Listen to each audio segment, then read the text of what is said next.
Shalom saudara yang terkasih dalam Tuhan, kembali lagi dalam renungan tekad, temukan kebenaran Allah yang dahsyat. Mari saudara-saudara yang dikasih Tuhan, kita bersatu di dalam doa.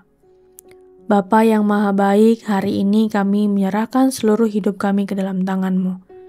Pimpin pikiran kami, tuntun hati kami, dan ajar kami berjalan sesuai dengan kehendak-Mu. Saat ini biarlah Engkau menuntun kami mengenal kehendak-Mu yang sempurna, melalui renungan hari ini. Inilah doa kami, hanya di dalam nama Tuhan Yesus kami berdoa, amin. Renungan hari ini terambil di dalam Galatia 2 ayat yang ke-20. Demikian bunyi firman Tuhan. Namun aku hidup, tetapi bukan lagi aku sendiri yang hidup, melainkan Kristus yang hidup di dalam aku. Dan hidupku yang kuhidupi sekarang di dalam daging adalah hidup oleh iman dalam Anak Allah yang telah mengasihi aku dan menyerahkan dirinya untuk aku. Saudara-saudara yang dikasihi Tuhan, dunia modern hari ini menjadikan I atau aku sebagai pusat dari segalanya. Lihat saja produk yang beredar di sekitaran kita dan tren yang populer di media sosial, semuanya berpusatkan pada aku. Sekilas hal itu tampak biasa, namun jika kita tidak berhati-hati, kita mudah jatuh menjadi pribadi yang egois.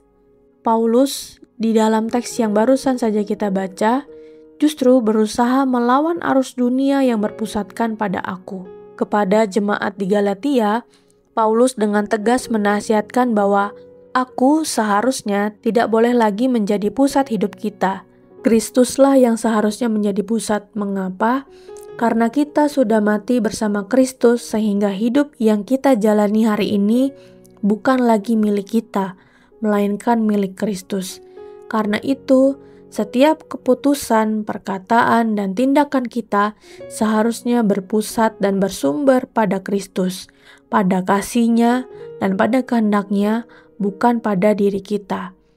Hidup bukan aku lagi, melainkan Kristus, bukan sekedar pernyataan teologis, melainkan sebuah panggilan hidup yang menuntut penyerahan diri penuh setiap hari. Dengan kekuatan kita sendiri, hal ini mustahil. Karena itu, kita perlu selalu bergantung pada kekuatan Roh Kudus. Saudara-saudara, coba lihat hidup yang kita jalani hari ini. Adakah Kristus sudah benar-benar menguasai hidup kita, ataukah masih aku yang lama? Makna hidup tidak akan pernah kita temukan di dalam apapun juga selain daripada Kristus.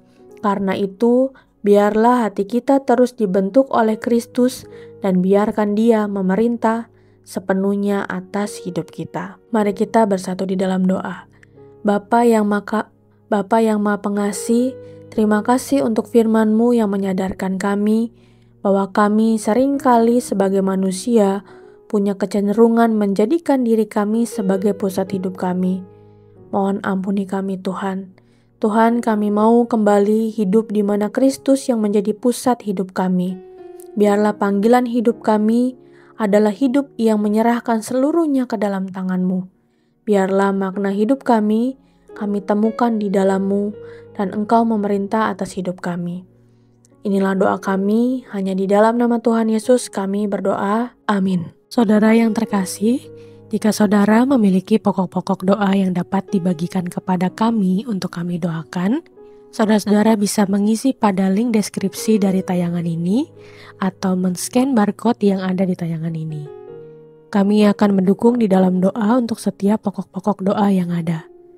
Dan jika saudara-saudara diberkati melalui kebenaran firman Tuhan hari ini, silahkan bisa dibagikan tayangan ini kepada siapapun yang saudara rindu untuk mendengarkannya. Selamat melakukan firman Tuhan yang dahsyat. Tuhan Yesus memberkati.